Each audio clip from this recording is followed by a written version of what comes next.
बैसागु बोथोरा सफैलायबाय बाजै रंजानाय बोथोरा मोनफैलायबाय माइब्रा जा माथा जा आसु जा जोसा जा गोदै जा गोखै जा गोफा जा फादुब जा लोंनो लोंनो लोंनो लोंनो गोसो जालाहैबायनो बाजै लोंनो गोसो जाला। खुलुमबाय गिबि गिबियावनो जोंहा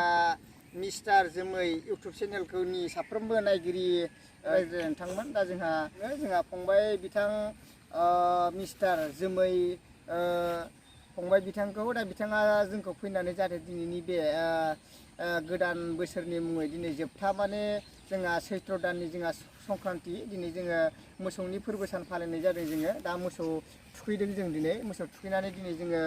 गथ'फोरजों जोङो एसे जोङो भिडिअ खालामदों जों रंजा बाजायै दा दिनै जोंहा बर' हारिनि नेम बायदि बर'नि जोंहा समाजखान्थिनि बायदि जोंहा गोदोनिफ्रायनो जोङो आबै आबौमोननि जुगनिफ्रायनो जों फालिबोनाय जोंहा मोनसे बे जोंनि फोरबो सान दिनै जोङो मोसौखौ जोङो लोखि हिसाबै जों मानिनानै दिनै जोङो मोसौनि सानखौ जों दिनै फालिनाय जायो आरो दिनै जोङो फुङावनो मोसौफोरखौ जोङो थुखैनाय हाबाफारिखौ जों लायो बिनिफ्राय जोङो फोथा फोननाय मानाय बिनिफ्राय जोङो लाव जा फान्थाव जा बोसोरै बोसोरै एरबाय था बे हाबाफारिखौ जोङो मावो दा बिनिफ्राय जोंहा गाबोन फैगोनलाय गाबोन जोंहा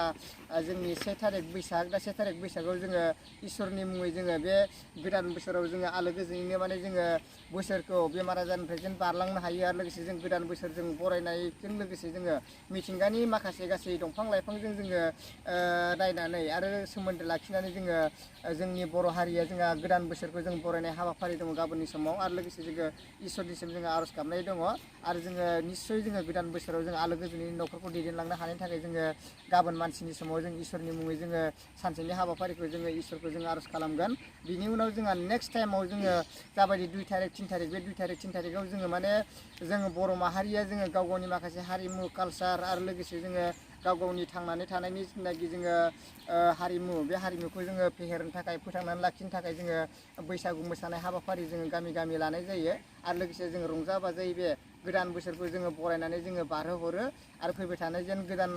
बोसोराव बेबायदिनो जाहाथे रंजा बाजा खालामनो हायो बेनि थाखाय जोङो निस्सय जोङो गाव गावनि माखासे दामनाय देनाय जोङो हारिमुनि माखासे जोङो खाम जथा सिफुंफोरखौ लानानै जोङो मोसानाय हाबाफारिखौ जोङो लानाय जायो जों गोदो गोदायनिफ्रायनो जोङो बैसागुखौ जोङो मानिबोदों आरो लोगोसे जोङो अरायसम जों बेखौ जों मानिलांबाय थागोन जोमै इउटुब चेनेलखौ अननानै बयबो जाहाथे नायलांगोन फारि फारि आरो लोगोसे साबसक्राइब खालामना होगोन आरो लोगोसे कमेन्ट खालामगोन दा जों एसेनोसै गोजोन्थों।